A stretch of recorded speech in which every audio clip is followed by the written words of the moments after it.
जुमे का दिन छोड़कर सुबह 10:30 बजे से 3 बजे तक पूरे एमएलएज, मैं खुद वहां पर बैठता हूं, कोई दरवाजा नहीं है, जनता आकर रास्त हमसे आकर बात करती है, अपनी तकलीफ को बयान करती है, अपनी शिकायत करती है, और अगर हम काम नहीं कर रहे तो हमारे मुंह पर आकर हम पर तनकीद भी करती है। हम उनका काम करते हैं।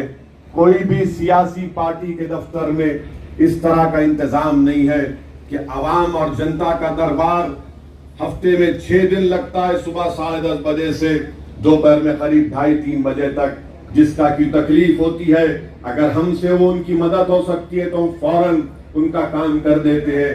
मेरे अजीज दोस्तों और बुजुर्गों, मेरी ख्वाहिश यही है कि इस तरह के काम करने का तरीका राजस्थान में भी हमको बनाना है।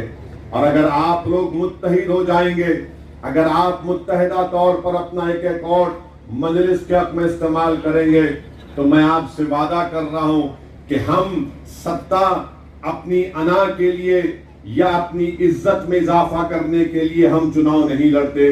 हम चुनाव लड़ते हैं कि जब सत्ता या हमारा विधायक बनेगा, वो जनता को ताकतवर बनाएगा।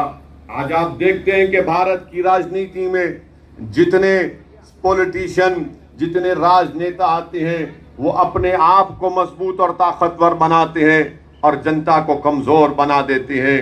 हमारा काम करने का तरीका यही है कि आप सियासी ताकत हासिल करो और उस सियासी ताकत को हासिल करने के बाद आप जनता के लिए गरीबों की खिदमत करिए।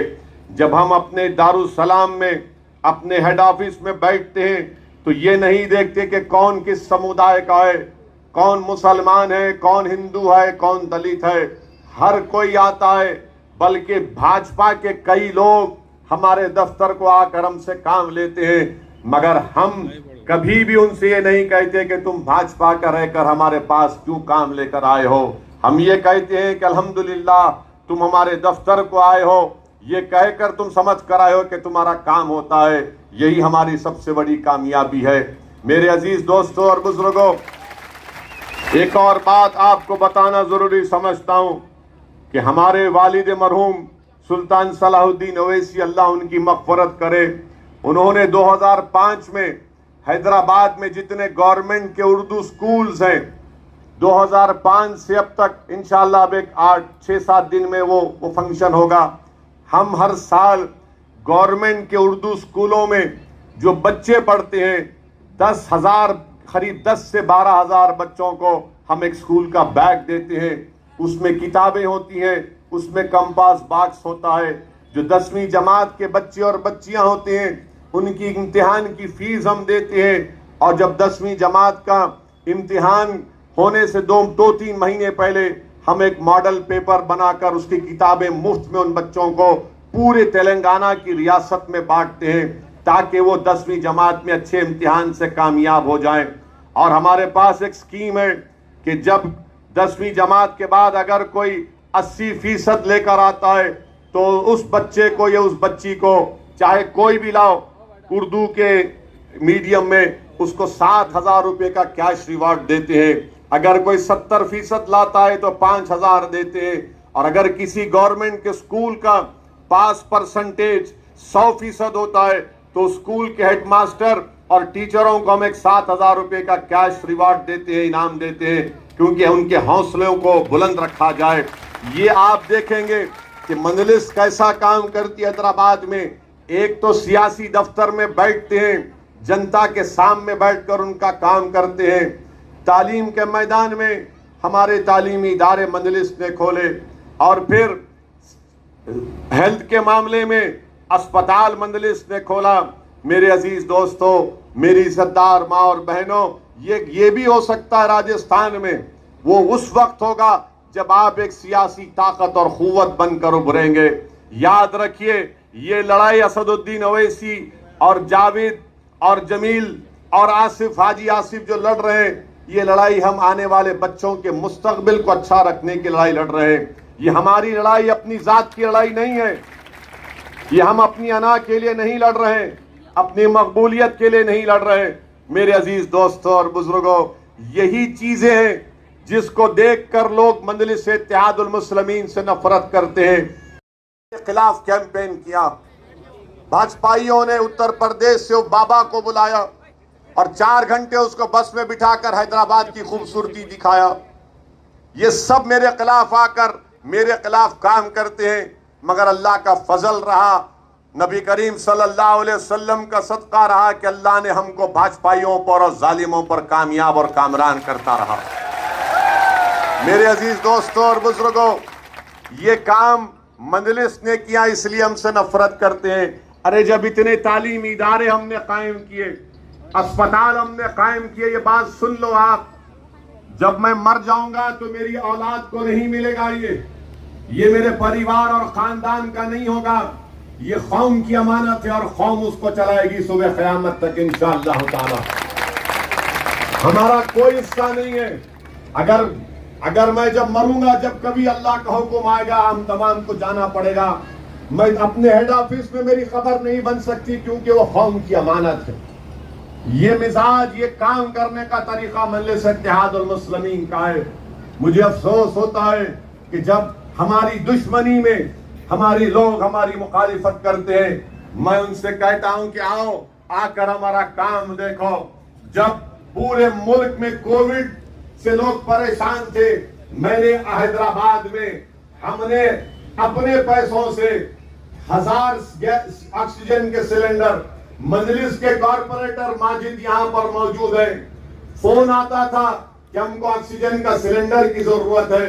हमारे कॉर्पोरेटर, मजलिस के मेंबर अपनी जान को जोखिम में डालकर उस घर पर ले जाकर ऑक्सीजन का सिलेंडर छोड़ते।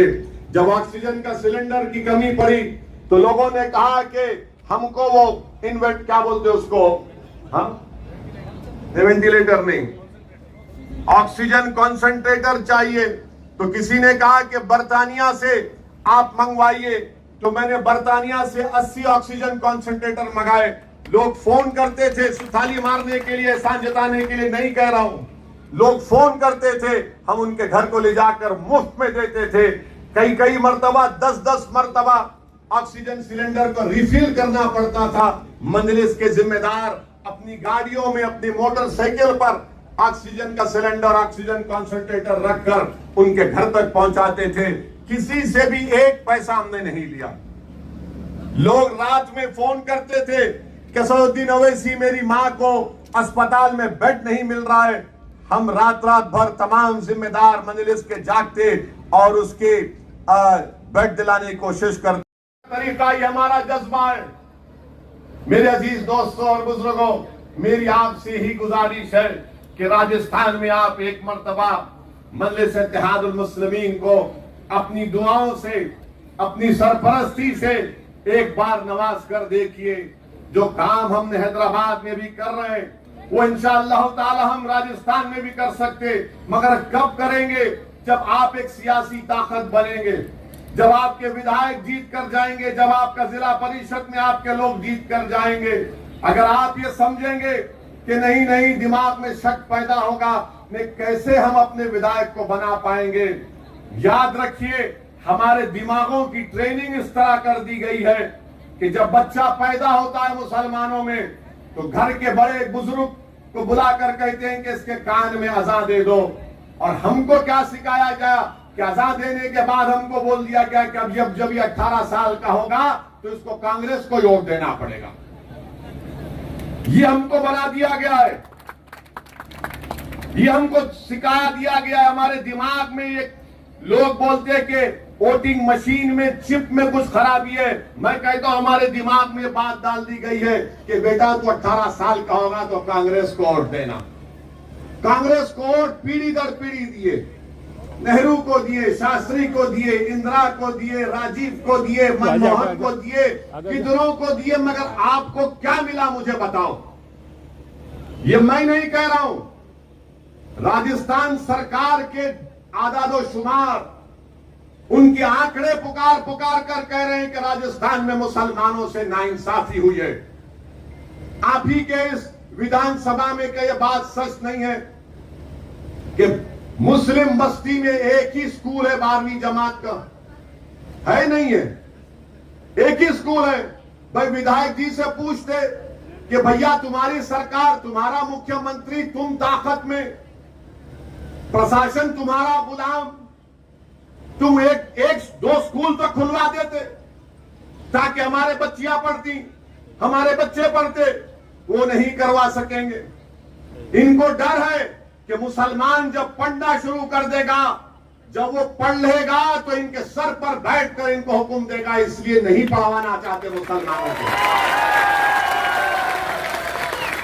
12वीं जमात का एक ही स्कूल इस विधानसभा में, अशोक गहलोत की सरकार, विधायक भी उनका, प्रशासन भी उनका। अच्छा, पीने का पानी हफ्ते में एक मर्तबा कभी आ गया तो आ गया। अब ये पीने का पानी का इंतजाम भी आप नहीं कर सके। जिसको रेड हुई थी कि उसके पास से करप्शन में उसको पकड़ा गया, माशाअल्लाह दोबारा बैठा हुआ है। यानी अशोक गहलोत की सरकार को भ्रष्टाचारी चाहिए, क्योंकि अकेला नहीं खा रहा है। वो आपसे ले रहा है तो ऊपर तक सबको दे रहा है, सबको दे रहा है। इस पर ताली मारिए।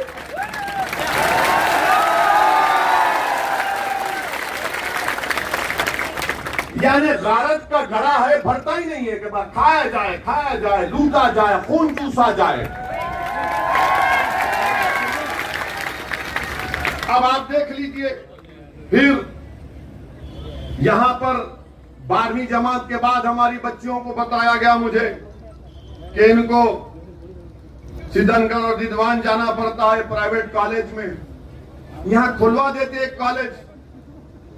मैंने अपने एमपी फंड से, एक इलाका है गोलकुंडा, कभी हैदराबाद तो जाना वहां पर आप, मैंने अपने एमपी फंड से 11 करोड़ की बच्चियों की जूनियर कॉलेज और डिग्री कॉलेज की बिल्डिंग बनवाई। अपने एमपी फंड से बनाया हूं मैं, किसी के लिया नहीं हो किसी से। आप आकर देखिए, पीने के पानी की आप बात, आपको पानी नहीं मिलता। मेरे क्षेत्र में एक विधानसभा का नाम कारवान विधानसभा है, वहां पर मैंने 4 महीने पहले सरकार से लड़कर 290 करोड़ की सीवरेज लाइन डलाई। वो काम चल रहा है, अभी 1 साल में वो कम्मल होगा। ये काम मजलिस करवा रही है। 7 हमारे एमएलए हैं, कोई मंत्री नहीं है, कोई सरकार के साथ हमारा रिश्ता नहीं है। वो अच्छा काम करे तो उनकी तारीफ करते, बुरा काम करे तो उन पर तनकीद करते। आपके पास एक ही स्कूल है यहां पर। मैं आपको बता रहा हूं तेलंगाना में हमने सरकार से क्या काम करवाया। हमने सरकार के पास आज से 6 साल पहले जाकर हमारे प्रदेश के मुख्यमंत्री चंद्रशेखर राव हमसे मिले। बोले, उन्हें उससे पूछा, मुझसे और हमारे भाई अकबर से, कि बताओ क्या करना है मुसलमानों के लिए। तो हमने कहा पहला काम तालीम का करिए, स्कूल खोलिए। 3-4 मीटिंग हुई उनके साथ, और मीटिंग होने के बाद ये मैं जो कुछ कह रहा हूं आकर आपको देखेंगे आप, इंशाल्लाह कभी हैदराबाद आए तो। आज हैदराबाद पूरे तेलंगाना में 60,000 मुस्लिम बच्चियां और बच्चे, यानी 30,000 बच्चे, मुसलमानों के 30,000 बेटियां हमारी 6ठी जमात से 12वीं जमात तक गवर्नमेंट के रेजिडेंशियल स्कूल में बच्चियों का अलहदा स्कूल, उस स्कूल में अलहदा हॉस्टल फ्री में पढ़ती है। उनका रहना, उनका खाना, उनका कपड़ा और तालीम, मियारी तालीम है। हर साल लोग, सुनिए, थाली मारने के लिए नहीं, वोट देकर यहां पर खुला सकते हैं आप मजलिस का विधायक जब बनेगा तो। उस स्कूल में एडमिशन के लिए मारा मारी होती है, झगड़े होते हैं कि हमारी बेटी को स्कूल में एडमिशन क्यों नहीं मिला। लोग आकर डराते मुझे कि हमारी बच्ची को एडमिशन नहीं मिलेगा तो तुमको वोट नहीं देंगे। ये मियार है, ये मियार है। आप देखो, आपके पास ताकत इसको कहते हैं। ताकत ये नहीं है कि विधायक आए और इफ्तार की दावत में उसको बुला ले, एक फोटो साथ में खड़े होकर सेल्फी ले ले और बोले कि मेरी ताकत है। ये तुम्हारी ताकत नहीं है, तुम्हारी कमजोरी है। ईदगाह के सामने कोई विधायक आ जाए और हम खुश होते हैं, आए हमारा विधायक आ, गले मिलते हैं, ले ले सेल्फी ले ले। ये तुम्हारी ताकत नहीं है, तुम्हारी कमजोरी है। तुम्हारी ताकत वो होगी जब हर पार्टी का उम्मीदवार तुम्हारे घर को आकर कहेगा कि भाई साहब मैं स्कूल खोलूंगा, मैं पानी का इंतजाम करूंगा, भ्रष्टाचार को खत्म करूंगा, बच्चियों को पढ़ाऊंगा। ये आपकी ताकत होनी चाहिए। ये ताकत उस वक्त पैदा होगी जब आप यहां पर मजलिस का साथ देंगे। और आप जानते हैं कि यहां पर राजस्थान सरकार में आप देख लीजिए, और मैं हमारे कांग्रेस के जिम्मेदारों से पूछना चाह रहा हूं कि क्या यहां पर यह बात सच नहीं है कि 2017 में यह गवर्नमेंट की तरफ से एक स्टडी हुई जिसमें बताया गया कि सबसे ज्यादा जो बच्चे स्कूल के बाहर राजस्थान में वो मुसलमान और सिख भाइयों के हैं। 44% मुस्लिम बच्चे स्कूल को नहीं जाते। क्यों नहीं जाते? क्योंकि एक ही स्कूल है या स्कूल नहीं खोले जाते। और अगर इसके साथ साथ आप देखेंगे, यही राजस्थान की सरकार ने यह भी बताया कि प्राइमरी स्कूल में 18.5% मुस्लिम बच्चे स्कूल से बाहर हैं। अपर प्राइमरी में 20% मुस्लिम बच्चे स्कूल से बाहर हैं। और राजस्थान में कितने बच्चे बाहर हैं? पूरे माने 36 समाज कहते हैं, उनमें से एक मुसलमान को निकाल लो आप, तो उसमें से सिर्फ 8% बच्चे प्राइमरी स्कूल के बाहर हैं। और मुसलमानों के 18.5% बाहर हैं। दूसरे समाजों के अपर प्राइमरी में सिर्फ 6% बच्चे स्कूल से बाहर हैं और मुसलमानों के 20% बाहर हैं। बताइए आप, इसका जिम्मेदार कौन है? मेरे उसको जब देखते तो क्या तुम्हारे दिल से आवाज आती कि नहीं नहीं ये मेरा भाई है? आपका दिल कहेगा कि हाँ नाम तो मेरा है, मगर इसका दिल और दिमाग तो गहलोत के पास गिरवी रखा हुआ है। और जब हमको देखते तो क्या बोलता है दिल आपका? ये दीवाना हमारा है, आप कहते हैं ना। ये मिजाज आपको पैदा करना पड़ेगा मेरे अजीज दोस्तों, मेरी इज्जतदार मां और बहनों। मैं आज के इस जनसभा से राजस्थान के हमारे जाट भाइयों को उनकी सियासी शऊर की मुबारकबाद देता हूं। वो भी मुसलमानों के बराबर 9% हैं, मगर उनके विधानसभा में 37 विधायक हैं। मैं हमारे राजपूत भाइयों को सलाम करता हूं। वो राजस्थान में आबादी में 6% हैं और उनके 17 विधायक जीत कर जाते हैं। आप मुसलमान 9% हैं और 9 हैं। अब बताइए, इसका जिम्मेदार आप नहीं है तो कौन है? कांग्रेस पर, भाजपा पर मत जाइए। अगर आप ये तय कर लेंगे कि नहीं इसके बाद अब ये गलती नहीं होगी, अब हम इनकलाब पैदा करेंगे, तो जिस तरह जाट और राजपूतों ने अपनी सियासी ताकत को मनवा लिया, क्या राजस्थान के अल्पसंख्यक समाज, क्या राजस्थान का दलित अपनी सियासी ताकत नहीं बना सकता? मुझे यह बताया गया कि हमारी एक बच्ची बेटी जिसका नाम सकीना था, वो डिडवाना में एक कॉलेज के प्रेसिडेंट का इलेक्शन, अध्यक्ष का इलेक्शन लड़ रही थी। सबने मिलकर सकीना को हरा दिया। कितनी दुश्मनी, कितनी नफरत है। आपकी इस विधानसभा में 55,000 के करीब मुसलमान रहते हैं। क्या अगर आप एक हो जाएंगे तो क्या आप यहां से जीत नहीं सकते हमारे दलित भाइयों को और दूसरे समाज के भाइयों को लेकर, भाइयों बहनों को लेकर? और एक बात आपको समझाने के लिए कह रहा हूं, यहां पर जो अल्पसंख्यक समाज की मिनिस्ट्री है राजस्थान में, अशोक गहलोत की सरकार है, आप 9% हैं। आपको मालूम उसका सालाना बजट कितना है? 60 लाख की आबादी राजस्थान में और आपका बजट है सिर्फ 99 लाख। अल्पसंख्यक मंत्रालय का बजट है सिर्फ 99 लाख। और जिस प्रदेश से मैं आता हूं तेलंगाना, वहां पर मुसलमान सिर्फ 44 लाख। कितने? 44 लाख। वहां पर कितना बजट है मालूम आपको? 1700 करोड़ रुपए। 1700 करोड़ रुपए। ठीक है, उसमें से 200-300 करोड़ सरकार कभी डंडी मारती है। मगर कम से कम 1100-1200 तो मिल जाते हैं। यहां पर कितना 99 लाख, और फिर ऊपर से ओवैसी आएगा तो ओवैसी ऐसा करेगा, ओवैसी भड़काऊ भाषण देगा। अरे सुनो मेरी बात को, मेरी फितरत में नहीं है कि मैं किसी समुदाय के खिलाफ बोलूं।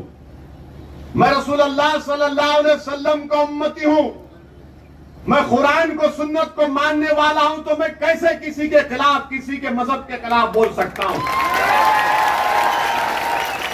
हाँ, मुझे फख्र है कि मैं मुसलमान हूं, और जब तक अल्लाह जिंदा रखेगा मुझे फख्र रहेगा कि मैं मुसलमान हूं।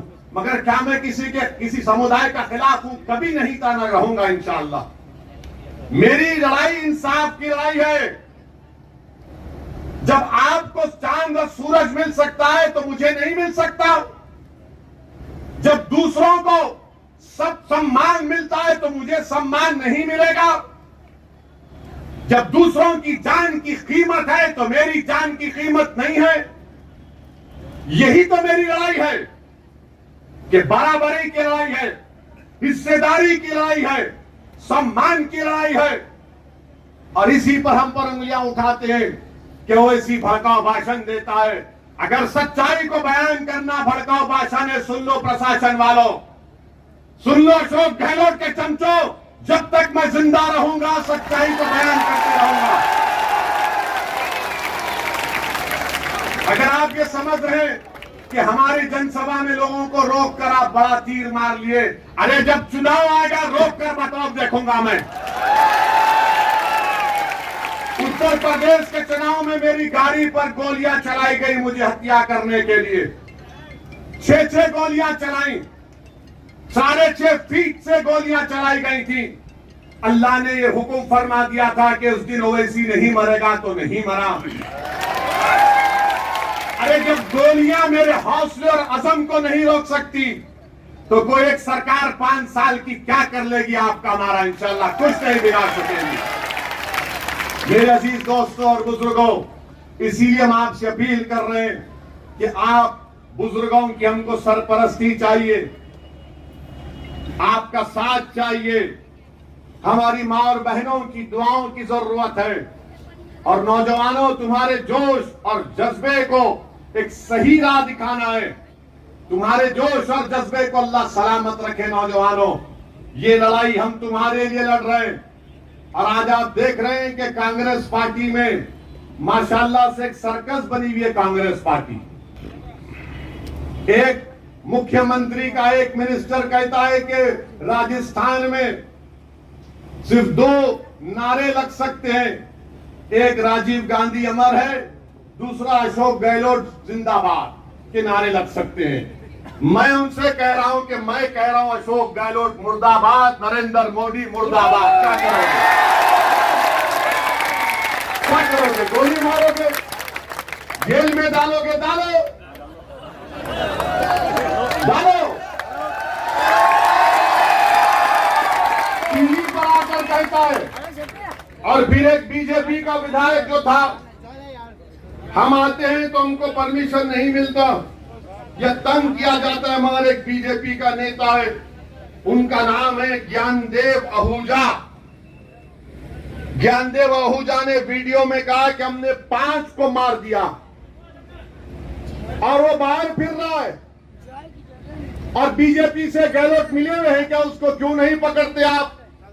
इसने अपने वीडियो में कहा। मेरे अजीज दोस्तों और बुजुर्गों, फिर एक ऐसे कई वाकयात हैं। अलवर में एक 16 साल के बच्चे को गाड़ी से रोक दिया गया क्योंकि उसने वो नारा नहीं लगाया था। मेरे अजीज दोस्तों और बुजुर्गों, ये लड़ाई हमारी हक को हासिल करने की लड़ाई है। एक कांग्रेस का एक नेता बोलता है, बल्कि उनके मंच पर चप्पल और जूते फेंके जा रहे हैं। कांग्रेस के जनसभा में चप्पल और जूते फेंके जा रहे हैं। वो दुकान लगा दिए जूतों और चप्पल की। और एक कोई उनका विधायक मंत्री कहता है कि जब मैं लड़ने पे आ जाऊंगा तो कोई बाकी नहीं रहेगा। अरे भाई, ये क्या कोई जंग हो रही है? ये राजनीति है। मगर कांग्रेस पार्टी में हो रहा है। भाजपा में भी माशाल्लाह बहुत बड़ा ड्रामा हो रहा है। भाजपा में बहुत बड़ा ड्रामा हो रहा है। जो आपकी साबिका मुख्यमंत्री महारानी है वो परेशान है कि भाजपा के बड़े बड़े नेता उनकी तरफ देख ही नहीं रहे, वो भी परेशान है।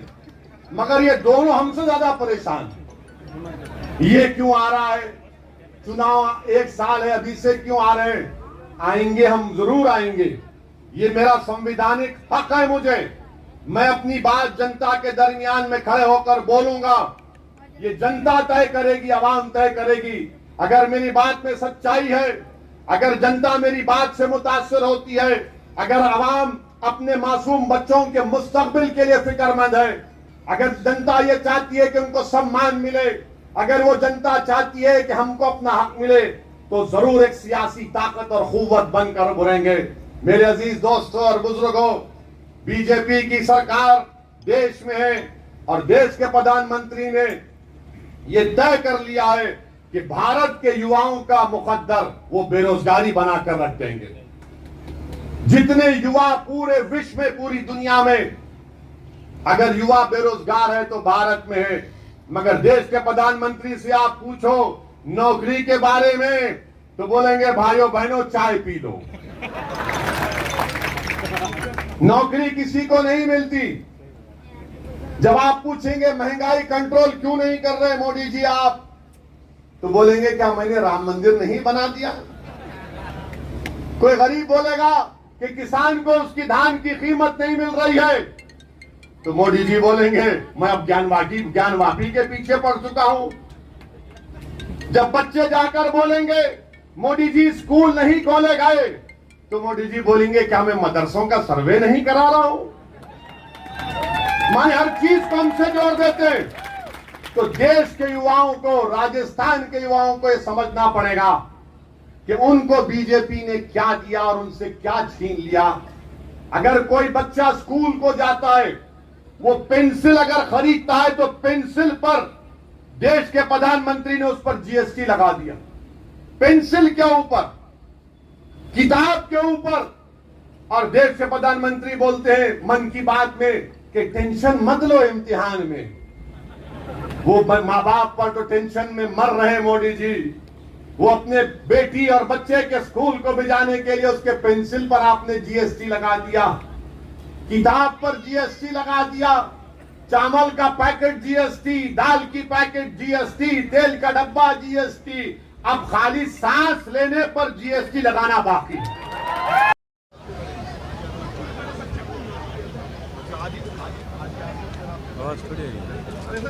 आवाज भी सारी माइक